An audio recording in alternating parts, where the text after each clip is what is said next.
Hi everyone, it's Miss Jordan, and today we are going to read Nobody Hugs a Cactus by Carter Goodrich. Carter Goodrich is an internationally known illustrator who has won 5 Academy Awards for his illustrations in movies.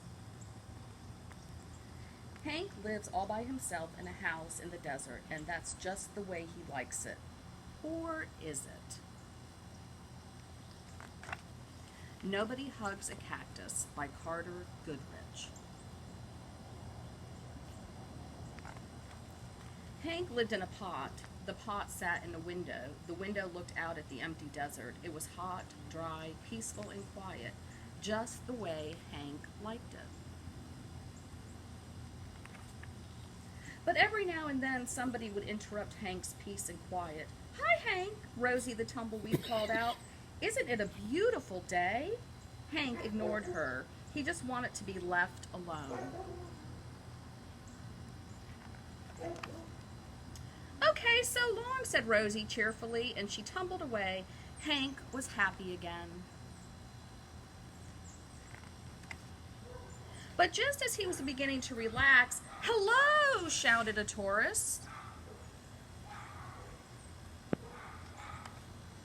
"Private property," yelled Hank. "Keep out!" The tortoise was so frightened he hid in his shell. Hank was still yelling at the tortoise when a jackrabbit dashed by. "Hi, Prickles!" she shouted. "My name isn't Prickles," Hank yelled back, "and stay out of my yard." "Tumbleweeds, tortoises, jackrabbits, what's next?" said Hank.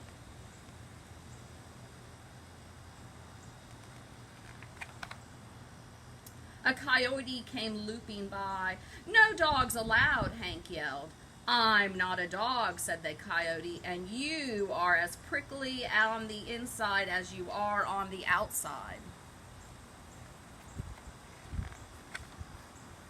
Before Hank could yell back at the coyote, a cowboy strode past. "Keep off the grass," shouted Hank.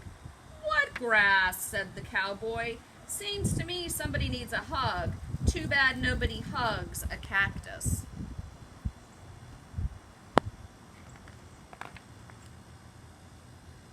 "Hi," said a lizard.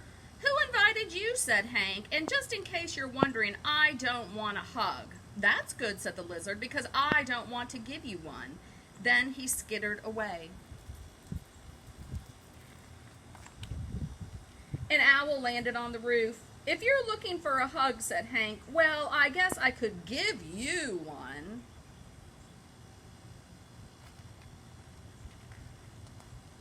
"Whoo, me?" said the owl. "You must be joking." And for the first time, Hank began to feel a little bit lonely.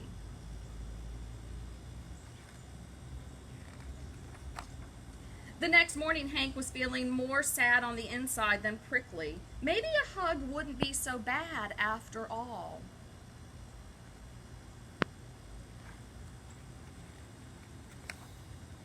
A wind began to pick up, and the old cup blew by and stuck to Hank's face. His arms were too short to get it off. "Great," said Hank.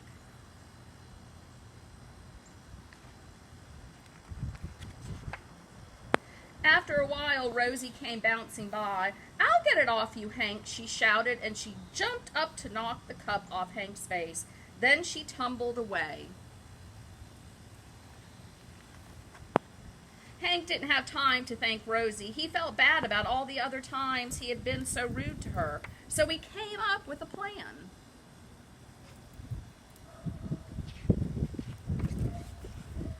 Hank decided to grow the best flower he could and then give it to Rosie as a thank you gift. It took days, but at last it was ready. He couldn't wait for Rosie to pass by again.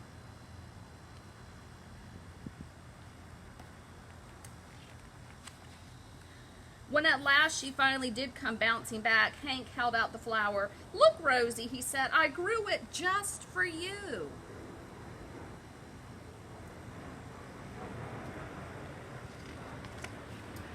Rosie was so surprised she jumped up and gave Hank a great big hug. It felt so nice Hank didn't want to let go. And as things turned out, he couldn't. Rosie and Hank had become stuck together. But they didn't care. After all, it's better to be stuck in a hug than to be stuck all alone.